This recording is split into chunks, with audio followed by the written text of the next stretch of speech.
अरे राम राम, बड़ा भारी। अरे अरे अरे भाई भाई, अरे राम राम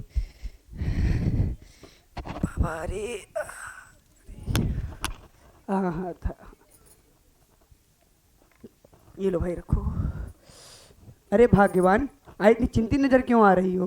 अब क्या बताएं जी, वो पड़ोस में गुप्ता जी है ना, उनकी बेटी की शादी तय हो गई और अगले ही हफ्ते उसकी बारात आ रही है। तो इसमें परेशानी वाली कौन सी बात है भाई? इस दहेज युग में किसी भी बेटी की शादी आसानी से हो जाए तो मानो कि उस परिवार ने जीवन का सबसे बड़ा युद्ध जीत लिया। मुझे ये बात समझ में नहीं आ रही कि तुम्हें इससे परेशानी क्या है। आप भी ना, क्या आपको नहीं पता, उनकी बेटी हमारी मंजू से 2 साल छोटी है। यदि उसकी शादी पहले हो गई तो लोग 4 बातें करेंगे कि हमारी बेटी में कोई दोष है, जिससे ये लोग उसकी शादी नहीं कर पा रहे हैं। इसलिए अब हमें बिना देर किए कोई अच्छा रिश्ता देकर अपनी बेटी की शादी कर देनी चाहिए। अरे शांति, मैं इस साल इतनी मेहनत क्यों कर रहा हूँ? ताकि कुछ ज़्यादा पैसे कमा सकूं, ताकि दहेज वालों की जो भी मांग हो मैं उसे पूरी कर सकूं। और तुम तो जानती हो, इस दहेज युग में बिना मोटी रकम दिए या अच्छा पैसा दिए ना तो अच्छा परिवार मिलता है और ना पढ़ा लिखा दामाद मिलता है। मैं कुछ नहीं जानती जी, आप कुछ भी करो, लेकिन इस साल मंजू की शादी करनी है तो करनी है। लो, तुम्हारे चक्कर में कितनी बार तो मैं अलग अलग रिश्ते देख चुका हूँ, पर होता क्या है, हम उनकी मांगे ही इतनी होती है कि हमें निराशा ला दे वापस आना पड़ता है। चलो, जो करना होगा करते रहना, अभी खाना खा लो। लो, तुम्हारे चक्कर में भूल गया, खेत में फसल कटी पड़ी है, नहीं गया तो कोई उठा ले जाएगा। ठीक है, जल्दी आ। हाँ हाँ हाँ। और इधर से बनवारी लाल जी चलो भाई, चलो। जल्दी जल्दी खेतों की ओर चल दिए। ओम हरि हरि हरि ओम हरि ओम। अरे काटेगा क्या घंटी बजा के? अरे चुप हो जा, नहीं तो ऐसा श्राप दूंगा ना, इस जन्म में तो कुत्ता है ही, अगले 7 जन्मों तक कुत्ता बनकर पैदा होगा घंटी बजा के।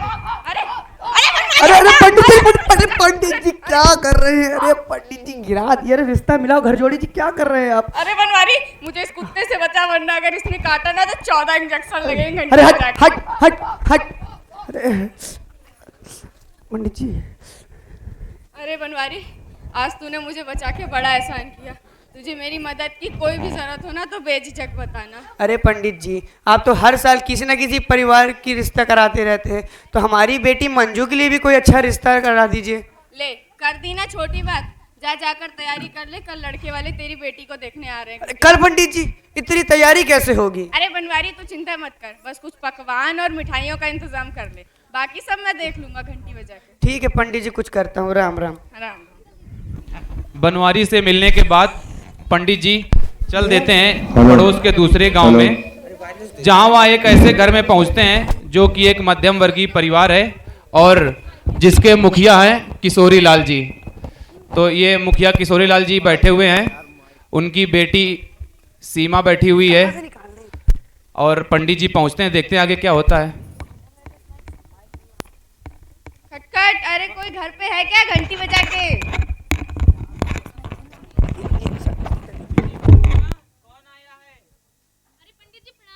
हाँ, खुश रहो, खूब बड़ी हो जाओ, अमीर पति मिले घंटी बजा के। महाराज, पंडित रिश्ता। आइए बिराजिए। अरे अरे सुनती हो, महाराज घर जोड़े जी आए हैं, इनके लिए चाय कॉफी का इंतजाम करो। लाई जी। तो बताइए महाराज, आज अचानक हमारे घर में आकर हमें दर्शन देने का क्या कारण है? हाँ किशोरी, आज मैं तुम्हारे घर एक महत्वपूर्ण कार्य से आया हूँ।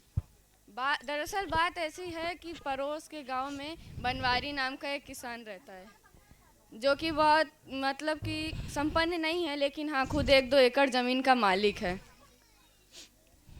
और उसकी एक शादी लायक बेटी भी है। वो स्वभाव से बहुत हीरा व्यक्ति है। मैंने सोचा अगर तुम्हारे बेटे माधव के साथ उसकी शादी हो जाए तो दोनों की जोड़ी राम सीता जैसी लगेगी घंटी बजा के। अरे पंडित जी, आप रिश्ता लेकर आए हैं, इसमें सोच विचार कैसा? अरे माधव की माँ सुनती हो, पंडित जी माधव के लिए रिश्ता लेकर आए हैं। आई जी।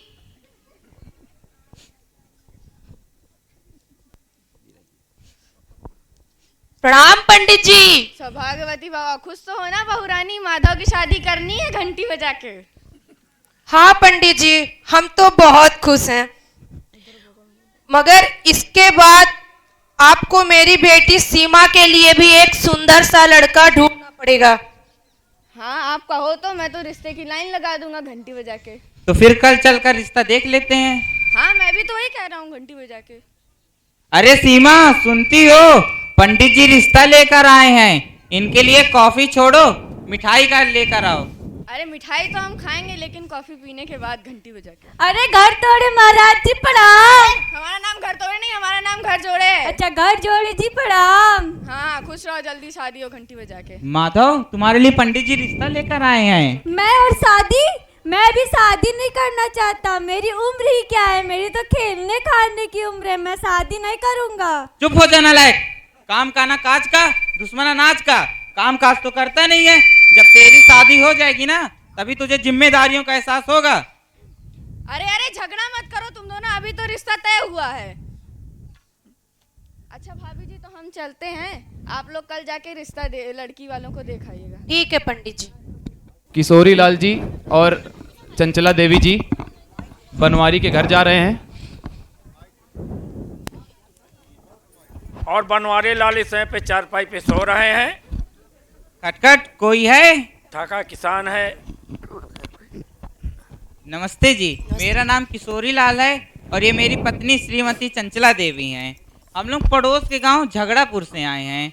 हमें पंडित रिश्ता मिलाओ घर जोड़ी जी ने आपकी बेटी के लिए रिश्ता लेकर भेजा है। अरे आइए आइए, अंदर आइए, बैठिए ना। अरे भाग्यवान कौन आया है? हमारी मंजू का रिश्ता लेके पड़ोस के गांव से भाई अरे अरे साहब आए हैं। आई आई आई आई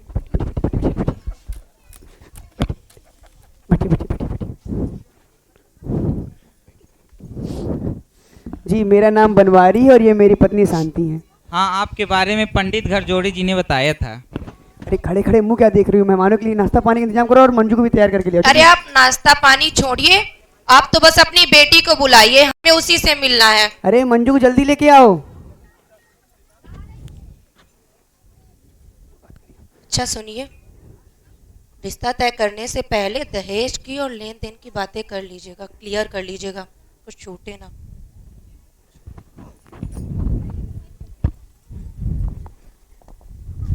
बेटी तो बहुत सुंदर है। अच्छा बेटा, आपने कहाँ तक पढ़ाई की है? जी मैंने इंटरमीडिएट तक पढ़ाई की है। अरे हाँ, बेटी तो बड़ी सुंदर है।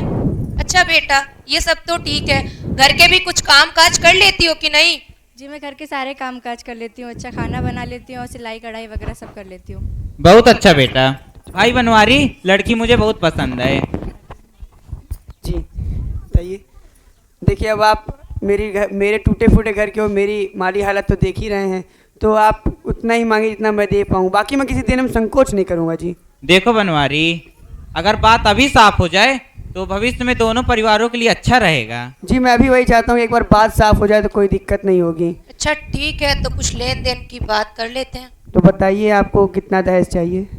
देखिए, वैसे तो मेरे बेटे माधव के लिए 10 लाख के रिश्ते आ चुके हैं, मगर आपकी माली हालत देखकर और आपकी बेटी सुंदर सुशील गिरी है, इसलिए हम ज्यादा तो कुछ नहीं मांग रहे हैं। फिर भी 5 लाख रुपए नगद, motorcycle, fridge, cooler, sofa, double bed, रिश्तेदारों और पड़ोसियों को दिखाने के लिए कम से कम इतना तो देना ही पड़ेगा आपको। अब आप देख ही रहे हैं, अगर मैं अपना घर और खेत दोनों बेच दूंगा तब भी इतने सारे रुपयों का इंतजाम तो नहीं कर पाऊंगा जी। देखो बनवारी, तुम्हारी बेटी हमारे घर में रानी बनकर रहेगी। हमारे पास किसी चीज की कमी तो है नहीं, लेकिन तुम तो जानते हो कुछ पाने के लिए कुछ खोना पड़ता है। वो सब तो ठीक है, लेकिन फिर भी लेकिन कुछ नहीं, इतना कर सकते हो तो ठीक है, अन्यथा हम चलते हैं। देखो बनवारी, तुम्हारे सीधेपन के कारण मैं कुछ कम कर देता हूँ। अब 3 लाख फाइनल, अब मैं इससे कम नहीं लूंगा। वैसे भी जो भी तुम कुछ दोगे हमको, उसका उपयोग तुम्हारी बेटी ही करेगी। जी वो ठीक है, मैं 2 लाख रुपए शादी के समय और 1 लाख शादी के कुछ महीने बाद दे पाऊंगा जी। तो बात तय हुई। जी। अब पंडित जी को बुला के शुभ मुहूर्त निकलवा के दोनों बच्चों की शादी तय कर देते हैं। जी लीजिए मिठाई खाइए। जी जी जी जी नहीं। और इस आइए, तरह से आइए। दोनों परिवारों के बीच रिश्ता तय हो जाता है। 2 महीने पश्चात देखते हैं किशोरी लाल जी यानी मंजू के ससुराल के क्या हालत है और घर का क्या दृश्य है। ये किशोरी लाल जी का घर है। सासू माँ खाना खा रही हैं और मंजू अपने काम पे लगी हुई है।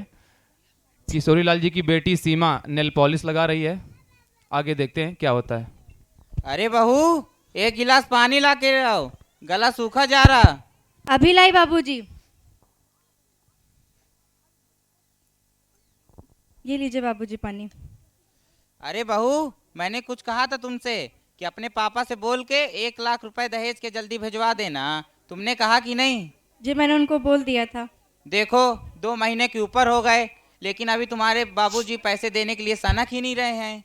जी उन्हें मेरी शादी के लिए कुछ कर्ज देना पड़ा था तो उसी को चुकाने में लगे हैं। वो कह रहे थे जैसी व्यवस्था बनेगी तो भिजवा देंगे। देखो बहू, व्यवस्था बनती नहीं बनाई जाती है। अगर उनको ऐसा लगता है कि अब तो शादी हो गई, अब दहेज देना ना पड़ेगा, तो ये उनकी गलत सोच है। तुम बाप बेटी मिलकर जल्दी दहेज का इंतजाम करवा लो, नहीं तो परिणाम भुगतने के लिए तैयार हो जाना। जी बाबूजी। अरे बहू कहाँ मर गई, रोटी तो दे जा, लगता है बहरी हो गई है। 4 बार बुलाओ तब 1 बार सुनती है। अभी रोटी लाई माँ जी। शादी के 2 महीने नहीं हुए, इसके पंख और चोंच दोनों ही निकल आए हैं। आने दे माधव को, कहकर के तेरी टांग न तुड़वा दी तो बताना। माँ जी बाबूजी को पानी देने गई थी तो आपकी आवाज नहीं सुन पाई। अच्छा, अब तेरी जुबान भी कैंची की तरह चलने लगी है। ज्यादा पटर पटर की तो तेरी जीभ कटवा दूंगी। माँ जी मेरी वजह से आपका दिल दुखाओ तो मुझे माफ कर दीजिए। अरे वाह, पहले गलती करेगी, फिर गलतियों की माफी मांगकर उसमें लीपा पोती करेगी।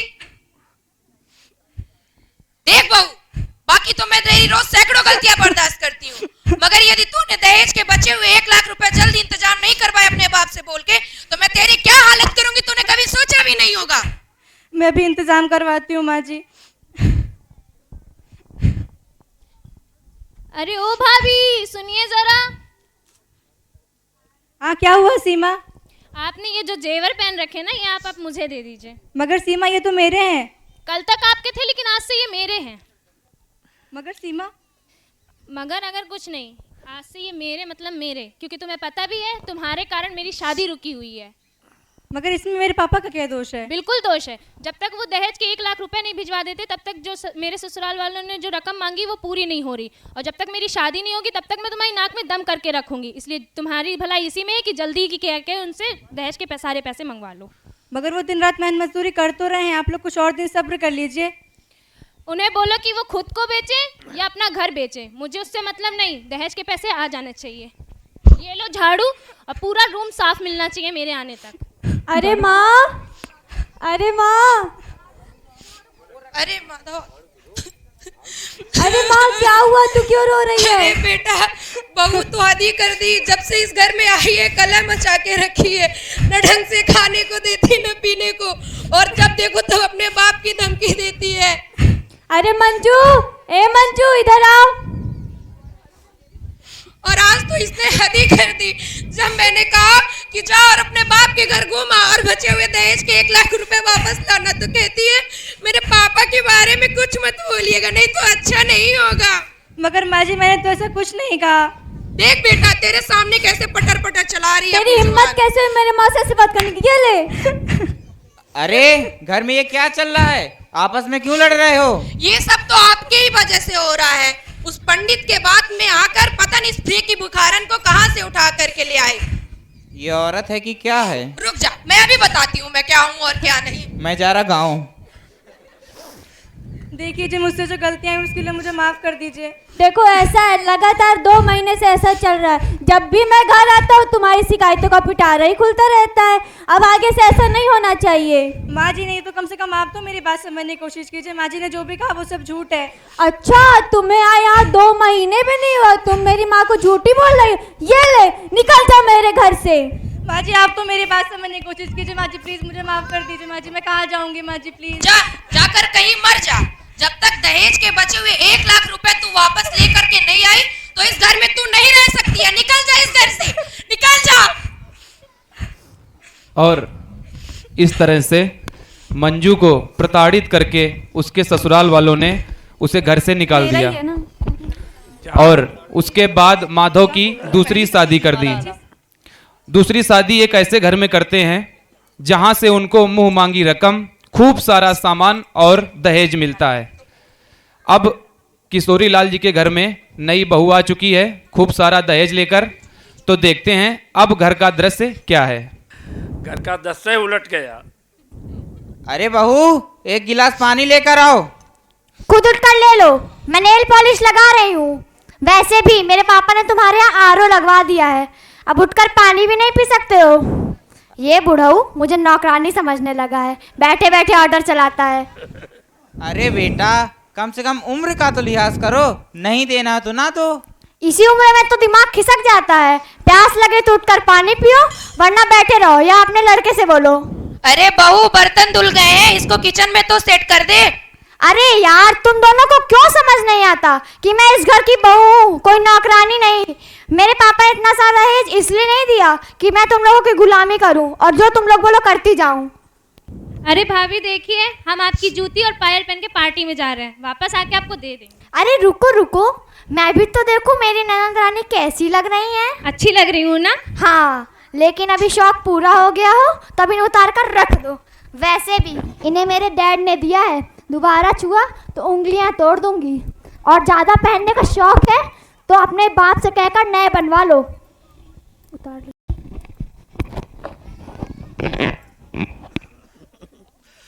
अरे अरे, तुम लोग ये क्या कर रहे हो? घर को सब्जी मंडी क्यों बना के रखे हो? अरे भाई देखो ना, भाभी ने मुझे पटक पटक कर मारा। माता, आज तो बहू आदि कर दी, घर के कोई काम नहीं करती, दिन भर काम करवाती और सस्ती सवरती रहती है। इस बार तो आंसू असली हैं।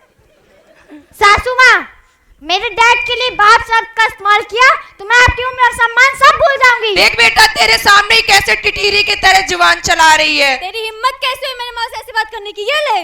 देखो माधव, ये तुम्हारी पहली गलती है, इसलिए माफ कर रही हूँ। और याद रखना कि तुम्हारी आखिरी गलती भी होगी। दोबारा ऐसा करने की कोशिश की तो पूरे परिवार को जेल की हवा खिलाऊंगी, और जब पुलिस के डंडे बरसेंगे तो सबकी अकल ठिकाने आ जाएगी। तू अपनी मर्यादा भूल रही हो रीना। अच्छा, और अब तुम लोग मुझे मर्यादा का पाठ सिखाओगे? मेरे पापा ने इतना सारा दहेज इसलिए नहीं दिया कि मैं तुम लोगों की गुलामी करूं। तो तुम मेरे पूरे परिवार पर तांडव करोगी?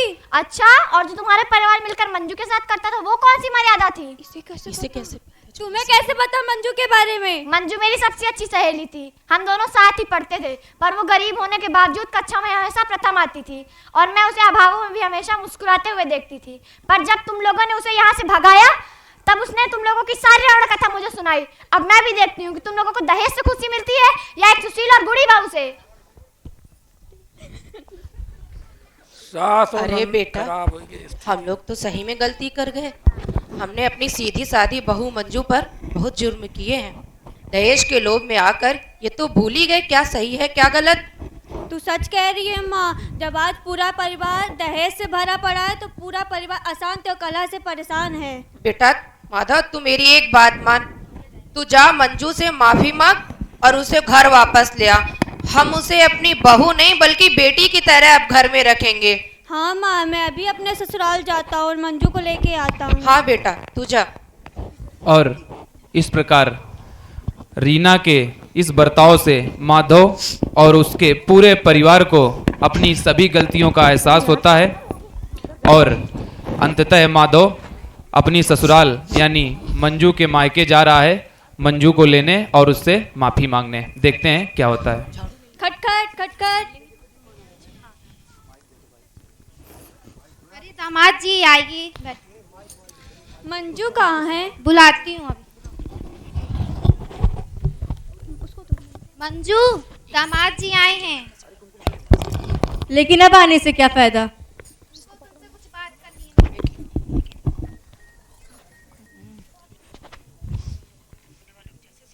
अरे मंजू प्लीज मुझे माफ कर दो, मुझसे बहुत बड़ी गलती हो गई। मुझे पता है इस गलती की तो कोई माफी नहीं, पर मुझे तुम माफ कर दो। मुझे पता है तुम्हारा दिल बहुत बड़ा है, तुम मुझे माफ करके अपनाओगी और मेरे साथ घर वापस चलोगी। ठीक है, मैं चलती हूँ। और माधव की आंखों में पश्चाताप के आंसू देखकर मंजू उसके साथ चलने को राजी हो जाती है और दोनों जब अपने घर पहुंचते हैं तो देखते हैं कि उनके घर का नज़ारा क्या है। खटखट खटखट। अरे माँ, भाभी आ गई। अरे बहू आ गई। बहू मुझे माफ कर दो। अरे माँ जी, आप ये क्या कर रही हैं? अरे रीना, तुम यहाँ क्या कर रही हो? जब तुमने मुझे इन लोगों के बारे में बताया था तभी मैंने संकल्प लिया था कि मैं इन लोगों को सबक सिखा कर रहूंगी। फिर मैंने अपने पापा से जिद करके माधव से शादी की और इन लोगों को मुंह मांगा दहेज दिलवाया। अब मैं भी देखती हूँ कि इन लोगों को दहेज से खुशी मिलती है एक सुशील और गुड़ी बहू से। मगर अब तो तुम इस घर की बहू हो, तो मैं कैसे? कैसी पागलों जैसी बातें कर रही हो तुम मुझे नहीं जानती क्या? मैं ठहरी अमीर बाप की इकलौती औलाद। वापस जाते ही जहाँ चाहूंगी वहाँ मेरी शादी हो जाएगी। और वैसे भी दहेज का भूत अभी केवल इन्हीं लोग के दिमाग से दूर हुआ है, बाकी दुनिया तो इससे अभी भी ग्रस्त है। आप लोग से भी निवेदन है कि आप लोग ना दहेज लेने वालों को बढ़ावा दें, ना दहेज लें, ना दहेज दें, नहीं तो मेरे जैसी अनेक बहुएं आपके परिवार में आएंगी और आप लोगों को सबक सिखाएंगी। धन्यवाद।